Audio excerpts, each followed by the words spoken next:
Important విషయం ఒకటి మీరు వినాలి. హెరిటేజ్ గురించి నేను అసెంబ్లీలో ఉన్నప్పుడే ముఖ్యమంత్రిగా ఉన్న అప్పటి ముఖ్యమంత్రిగా ఉన్న కేసీఆర్ గారు ఒక మాట చెప్పారు, మీకు వినిపిద్దాం అనుకున్నా, నేను మర్చిపోయినా. వీళ్ళు ఏం కట్టనియరు, వీళ్ళు ఏం డెవలప్మెంట్ చేయనియరు, మాట్లాడితే హెరిటేజ్ అంటారు, మాట్లాడితే ప్రకృతి అని మాట్లాడతారు. ఎవరైనా చెప్పిండు మీకు? ఇట్లా మాట్లాడండి కేసీఆర్ గారు, వినండి ఒకసారి ముఖ్యమంత్రి గారు మాట. కొంతమంది వ్యక్తులు పిటిషన్ పెట్టిన అధ్యక్ష, దీనిలో హైదరాబాద్ రాక్స్ ఇదో విస్తరమైన కథ అధ్యక్ష. వాడు ఎవడు పిడిచాడో యాడికి పిడిచాడో ఓపెన్ ల్యాండ్ హెరిటేజ్ ఉంటుంది అధ్యక్ష ప్రపంచంలో. ఓపెన్ ల్యాండ్ హెరిటేజ్ అంటే భూమి మీద ఎవడే మాట్లాడితే భూమి కూడా హెరిటేజ్ వచ్చింది, భూగోళం హెరిటేజ్. ఇక పుట్టిన వాళ్ళ చెట్ల కింద బతకా చచ్చిపోవాలి అధ్యక్ష, ఏం ముట్టదు ఏం పట్టదు, బికాజ్ హెరిటేజ్. చాలా విచిత్రంగా వెళ్ళి ఎక్కడి నుంచి వచ్చే కమిటీ రూల్స్. ఇది హెరిటేజ్ ఉందని చెప్పి పెట్టిన అధ్యక్ష. ఓపెన్ ల్యాండ్ అంటే బిల్డింగ్ లేదు, కట్టడం లేదు, కట్టలేదు, ఏం లేదు.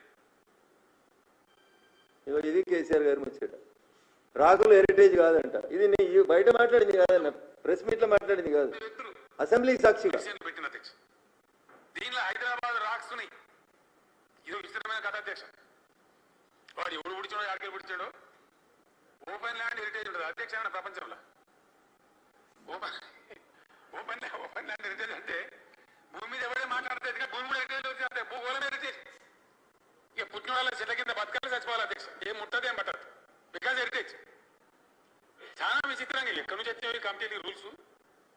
ఇది హెరిటేజ్ ఉందని చెప్పి పెట్టిన అధ్యక్ష. ఓపెన్ ల్యాండ్ అంటే బిల్డింగ్ లేదు, కట్టడం లేదు, కట్టలేదు, ఏం లేదు. ఇలా మరి కేటీఆర్ ఏమంటున్నాడు సెంట్రల్ యూనివర్సిటీ విషయంలో? ఇట్లా మాట్లాడితే వీళ్ళకి బాధ అనిపిస్తుంది. అట్లా మీరు అధికారంలో ఉన్నప్పుడు మాట్లాడితే మీకు వినిపిస్తే మీకు కొంచెం ఇబ్బందిగా అనిపిస్తుంది. చెట్ల కిందనే ఉండి చెట్ల కిందనే చచ్చిపోవాలి.